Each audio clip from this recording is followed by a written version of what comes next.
What's up, everybody? It's episode 10 of the 30s Perspective. Whoop, whoop. Man, the double digits. The double Yes, sir. digits. And we're on Facebook now. Got our own page. Come and like us so you can see. Yo, moving on up. We're on Facebook now. And we're trying to do the live videos. We'll get it together though. We're going to figure it out, though, so y'all can We in our chime in. 30s. We will. We in our 30s. Well, let me turn my AC off so y'all can hear. All right, so I'm your girl, Sherelle Unique. We have Alicia Terrell. And we have Hey, y'all. Mike. The beat What? Brandon. All right. Good job that time. Uh-huh. All right, so today we're going to go on a topic about cheating. So we're talking about, monogamous relationships and then people, cheating outside of that. Or even, I guess technically, polyamorous relationship. Either way, you made an agreement and you stepped out of it. So the reason we bring this up is because very recently, last year, Charlemagne the God had made this whole movement saying, black men don't cheat.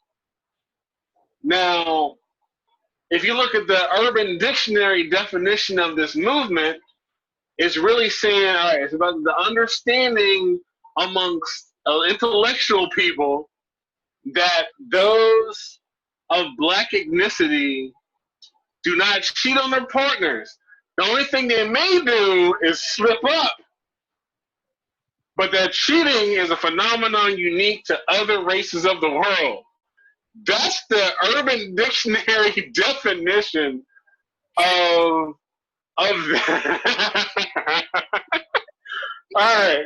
Definition is not Charlemagne's definition. It's not, but I want people have been using. You're right. It's not Charlemagne's definition, but people have been using it as such. That's been part of the issue that's been coming up about this. Is that people have been throwing it out when things go awry, just like when they used to say YOLO when shit would fuck up. They're like, YOLO, that's supposed to excuse all the bad shit they did that day. That's not how that works. But that's why it's become a thing, though. So it's like, okay, the whole thing on black men don't cheat. Now, I guess, but what we're going to do, we'll start with the icebreaker, though. We're going to start with the icebreaker real quick, since we're senior millennials, so I gotta ask this question: who was a better sitcom father that you would like to have in your day? The Dr. Phil, not Dr. Phil, wrong person. We have Philip Banks, or Dr. Heathcliff Huxtable. So Philip Banks, attorney at law that became a judge, or the obstetrician gynecologist, Dr. Heathcliff Huxtable. Who do you think is a better sitcom dad, and why? Let's start. You want to go ahead? Go ahead, Alicia. Go ahead. I like Dr. Huxtable. That was my favorite. It's just because, he seemed like he was more caring and loving and goofy, but yet serious, but yet knew how to give those deep conversation talks, when need be. I don't know. I was like, man, if that could be my dad, I like him. Got you. All right, Sherelle, who you'll pick? Of the two, I'm going to go with Dr. Huxtable for those same reasons. I felt like he was a more involved parent than Uncle Phil. Not to say that Uncle Phil wasn't involved, because he absolutely was, but I'm just saying I felt like he was a little more involved and invested than in the emotional needs of the kids. And so, when you got young ladies, we need that emotional support. I do like that Uncle Phil can get in that behind when you need him. And sometimes you need that correction, even when you don't want it. So I really love and appreciate him. He's great. But I think of the two of them, it would be Dr. Huxtable for that reason. Yeah. Also, the piggyback off that, Sherelle, he didn't switch wives mid-season, like. Yo, but Dark and Viv was tripping though. Dr. Huxtable didn't switch wives. The whole at the same time, everybody to just be like, Claire Huxtable was like a better wife though. Claire Huxtable. Just saying. I'm just saying, y'all. I'm gonna have to go Uncle Phil.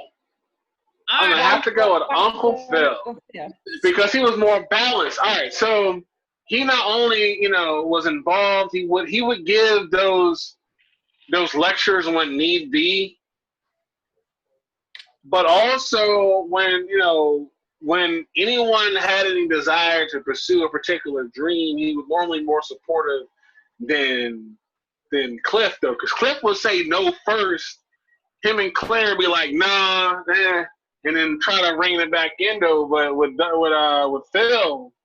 Philip Banks, man, he'd have not only the capital, but also he would let them drive on their ambition, but try to make sure he kept it roped in enough. He would let them make safe mistakes so that they can learn their lessons on their own, which I feel is probably more valuable. Because if you watch the Cosby Show, like Cliff and Claire would tell them no, and the kids will be like, but why? I can take care, I can do it myself. But like on the Fresh Prince, he'd be like, all right, you can do this. But if you're going to do this, it's going to be within these parameters. And he would let them test the waters, and they, of course, would have an issue. And then he was like, all right, see, this is what you wanted to do, and this is why I messed up. This is why we had originally told you it was a bad idea.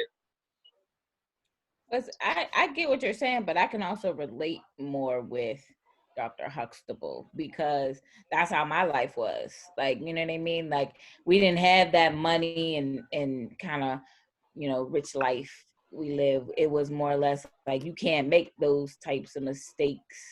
What? Hey, yo, don't let them fool you, man. Cliff and Claire were loaded. Yeah, they were loaded, but it didn't come off like kind of like the Fresh Prince did. Don't get me wrong, like I love shows. They had a brownstone in New York City. Claire was a partner for a prestigious law firm, and Cliff had his own practice to the point where he had his own office in his house. He was picking and shooting. Like, they were loaded. They had several cars in that house. That's because what's his name? Denise had her own car. Each one of them had their own Mercedes. Like, in New York, like they was big balling. They were paying for Sandra to go to Princeton. Like, no scholarships, full on paying for her tuition, doing it. They was just as loaded. At least the Banks, man. They were up there. Both of them were in the same tax bracket. I can say that I find it kind of ironic now that we're talking about this, that Cliff Huxtable was a gynecologist. Obstetrician gynecologist. That what? Because Bill Cosby likes the youngins that's messed up, man. Well, he likes people laid. That's messed up. He likes people laid out while he does his thing. That's messed up. And you know what? And who picked Cliff? Y'all did. Two of y'all. I picked Phil. See what I mean? I didn't know that until you got older, because I always thought that he was like a pediatrician, like a PCP type thing. Until as I got older and I started watching the episodes and where he delivered the one baby, and I was like, So he's the prequel to the pediatrician. That's all. Yeah. Well, I mean, I'm just saying, like, yeah, like you don't pick up on those cues like that, like stuff like that. Of course not. So that he's a doctor. So what do we all think of when we think of doctors? Well, most pediatricians, right? Exactly. Right, but no, we're going to separate William Cosby from Heathcliff Huxtable. Okay. I told you, it's hard to do that. It's hard. No, it's not. Yeah. It's Cliff Huxtable. He's the one that makes the bacon burger dogs on the grill for the family. Like, alright. It's not, yeah, hey. It's about Uncle Phil, who took in a kid that wasn't his own. See? He was there. Phil's the man. Listen, I'm not taking anything away from either one of them. I feel like they were very good portrayed Black men that were portrayed as family men that were definitely in their family life. And I personally, like, it was nice to see, because you don't see things like that no more. It wasn't. Before those two sitcoms, most of the Black sitcoms, there weren't a lot, but they were all poverty related. I mean, which was relevant. Having, doing Good Times and stuff, all relevant shows, definitely. But showing the prestigious Black family was a very positive influence on the Black community. Having those type jobs that they had. Would you say? Exactly. The Jeffersons, they started that. Yeah. Yeah. But the difference is this though. The Jeffersons didn't have like the full family though. Like the Jefferson, they had a kid, but you rarely saw the kid. It was all about George and Wheezy, and that was like it. Versus the other, like having the Fresh Prince, and the Cosby Show was about the entire family. Most of the shenanigans in those two shows happened with the kids. The shenanigans in the Jeffersons happened with George, which was a totally different vibe. But again, all very relevant. I mean, George Jefferson was a spinoff show from All in the Family, and both All in the Family and the Jeffersons addressed a lot of social and racial and sexist views at those times and challenged those things. And both All in the Family and Jeffersons are great shows. I mean, I know that they're kind of before our generation, but they're, definitely worth watching. I watched them. My parents are old as hell when they had me, so I watched sitcoms from the 50s, 60s, and 70s because that's what they were watching. But they're definitely worth checking out. That's what's up. All right, so we can go ahead and get on to the main topic of discussion, and it comes with the infidelity that we've been discussing about. So now, of course, Charlamagne's thing is, like Black men don't cheat. But in general, I kind of want to start it with, like, is that true? Is it the whole stigma around Black men cheating versus other races? What do y'all think about that? Like that concept that revolves around Black men cheating, and then to have Charlamagne saying it's the exact opposite. Well, I think what Charlamagne was saying is not to be taken literally. He's trying to start a movement of Black men who actually are in faithful, committed relationships, even if that's what you're in now and you used to do whatever you used to do. So he's trying to start a movement. I think it's figuratively, and I think a lot of people, especially women, take it as if it's supposed to be literal. Of course, there are Black men who cheat, but the idea is that the men are the ones who don't cheat, and the boys might be the ones who is out here playing the field. So this is that progression into from maleness to manhood type of thing. And I'm here for it. I like the movement because I feel like the only way the narrative is going to change is if we start speaking it into existence. I don't think a lot of men respond well to negative banter. I think they lean into it in a negative way. So I feel like the only way things would change is if we keep speaking that positivity, because it's not spoken enough. It's not enough of a positive balance, as it has turned into having more of a negative balance. Now when it comes to other races, I mean, I feel like it's equal. What people do, it goes all across the board when it comes to like race and gender. But yeah, that's my thoughts on it. I think the only way we're gonna see change in that with men in general is if we start speaking positivity. Because I don't want my young black. I have a brother who's 9. I don't want him thinking that all men do is cheat. I don't want him hearing that. I want him to know that he could be something else and do something else. I like that. All right, Alicia, what you think? Across the board, men cheat. Don't put no race in front of it. All right, so it's not. You say it's not black man specific.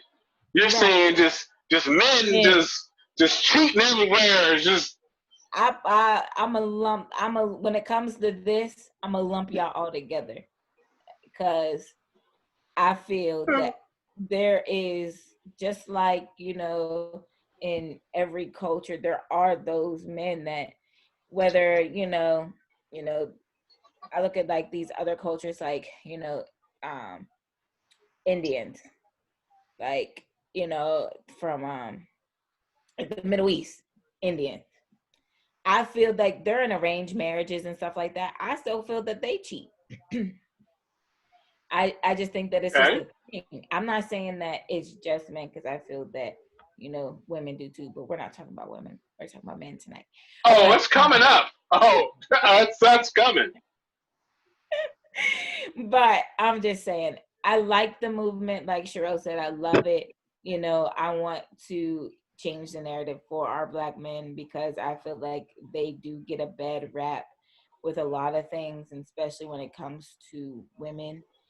They're not all, they're not all like that. But I like what he's trying to do, is change the narrative with, black men. I can appreciate that. So with that being said, black men don't cheat. So okay, all right, black men don't cheat. So here's a question. Hey, shout out to Little Duval, because he created the Black Men Don't Cheat song.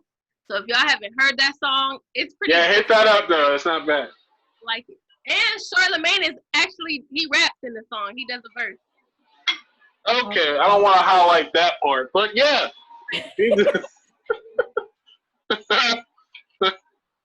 All right, so here's the next question though for y'all, as I plug in my phone.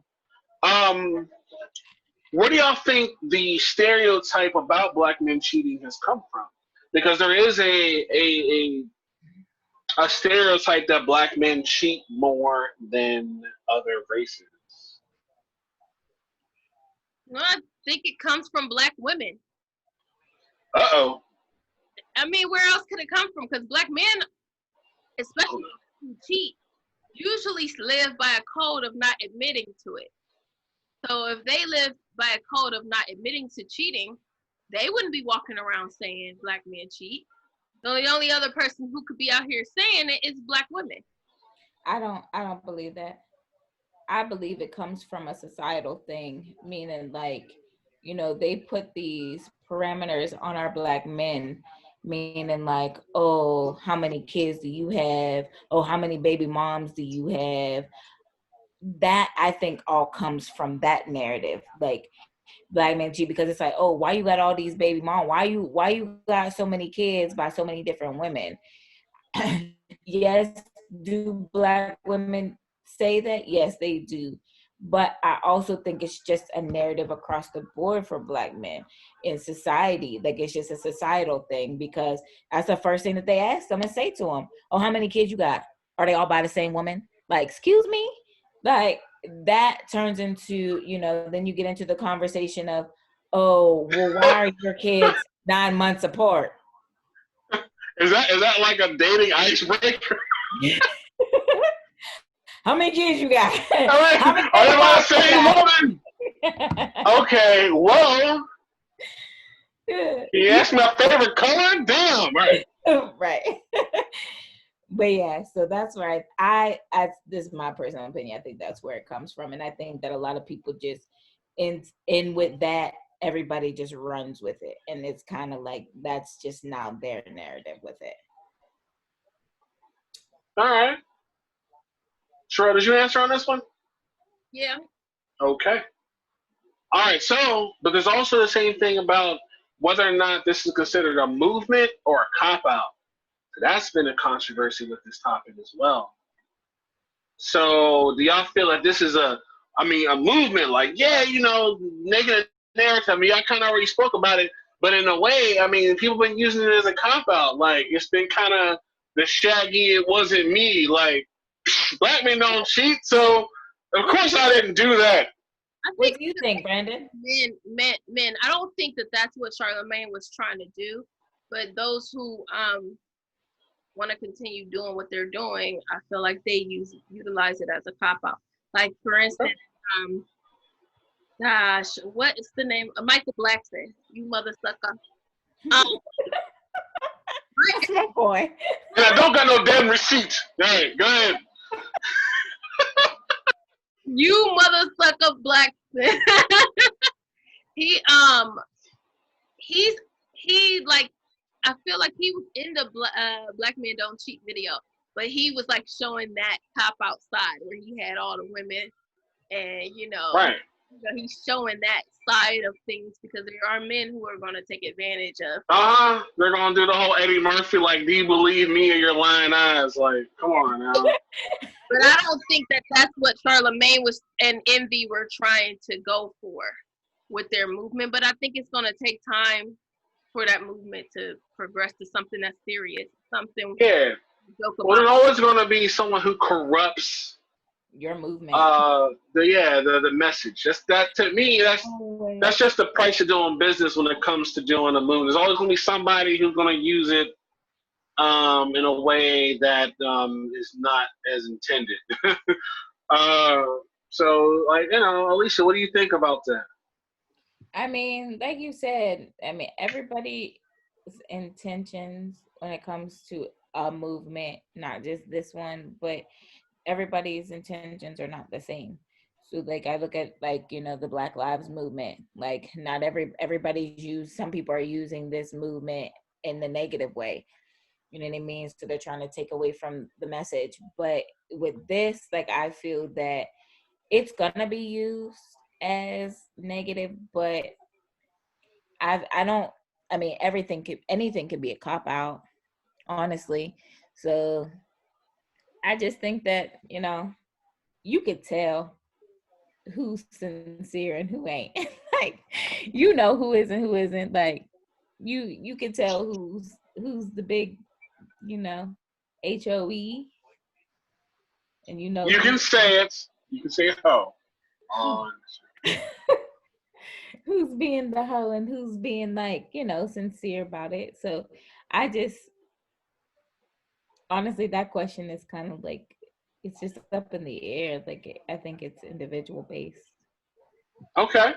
All right. Which kind of leads me into my next thing because, of course, there's been tons of studies on, cheating. A whole bunch of like why people do it and who does it and where they're doing it and when they're doing it and how they're doing it. Like, all this stuff about cheating, and there's like conversation out there about nature versus nurture. Because there are studies about is cheating genetic. Your parents and grandparents were hoeing around. And by the way, hoes do become grandmas, so I mean your grandma might be one. That's how that goes. Hey yo. It's true. Now I'm not saying I'm not saying yours is. I'm not saying, but in general, hoes do become grandmas, so you can't be naive to that fact. If you got a whole lot of half uncles and aunts and stuff, you can't be naive to that. That's real situation. That's what it is. My grandma ain't no hoe. Right. Right. Right.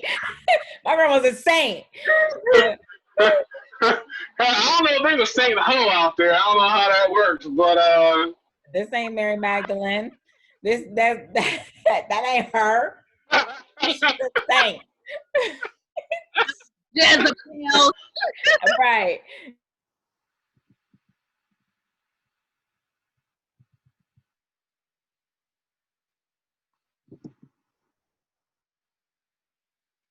Is nature versus nurture? Is it a genetic thing? or is it a environment thing? Okay, because part of the reason why I bring that up is because there are studies that by because the Institute of Family Studies was doing like a survey, they did some studies that the fact that children that come, and this is male and female, children that come from two-parent households have cheated less than those who came from single-parent households. And having that environment of saying, okay, you're having a relationship, a loving relationship, seeing your parents, versus seeing your parents being single, either not dating or watching your single parent out there dating and things, it makes a different impact, influence on the child themselves. What do y'all think about that? Y'all think that something has some validity to that situation, or what? You think it'll have no validity? Alicia's like, no, none. No, I don't believe that. Okay. No, I can't. I mean, I just go from my experiences, and the very reason on why I ended up taking one of my friend's spots when we went on vacation is because two of the other girls that I was going with, ended up sleeping with her boyfriend. So both of them girls that slept with the boyfriend came from two-parent homes. Both of I'm them. not saying that they just don't do. No, It's not. Listen.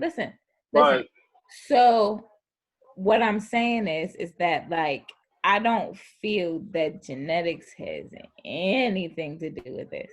I feel it's individual. what about the environment, though? The environment that they grew up in. I mean, even environment. Does your environment influence things in your life? Yes, but I also think that it could be counter influence. Is that even like a thing? Kind of like, what you see, you do the opposite of. What is that called? So they saw love and ran the other way. Okay. No. But some people, no. But what I'm saying is, it's like, okay, for instance, like whether it can promote what you will or won't do. Right. Like, I know a lot of people that has been the opposite. They didn't want to be. I am a product of that. I wanted to be something different than my parents were. So I have. But does that go the other direction, where you saw this loving, structured relationship, and you said, "Man, I'm gonna party out, YOLO, and just do whatever"? Well, I mean, get this.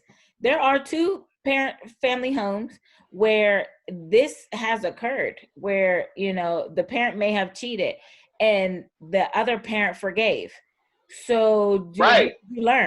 What did you learn? So I agree with you. I think there's some fallacy in the study in that regard. Like, just because there's a two-parent household doesn't mean that either one of those parents cheated and was forgiven, or that divorce didn't happen.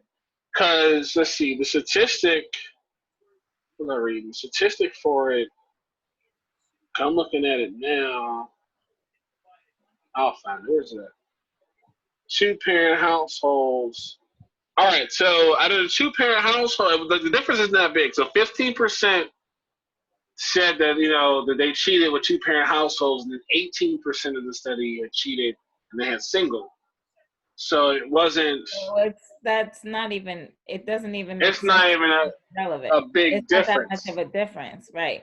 Yeah. I think your environment definitely plays a role on what you will and won't do, and what your preferences develop to be. But then I don't think that it's the end all be all either, because sometimes your environment changes. Like, you might have grew up in a two-parent household, but then you went to school and all you saw was this, or all your friends you were cool with was doing this.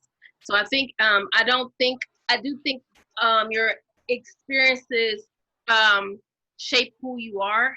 You help, whether you're into this, you're into that, what options you would go, what your go-to options are.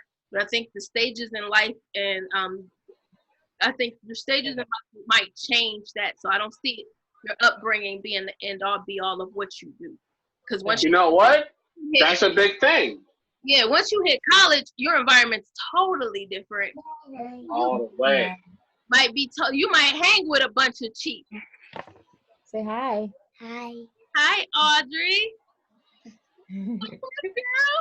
She thinks everything is so funny. Give me a kiss. Say bye. Bye. Give me a kiss.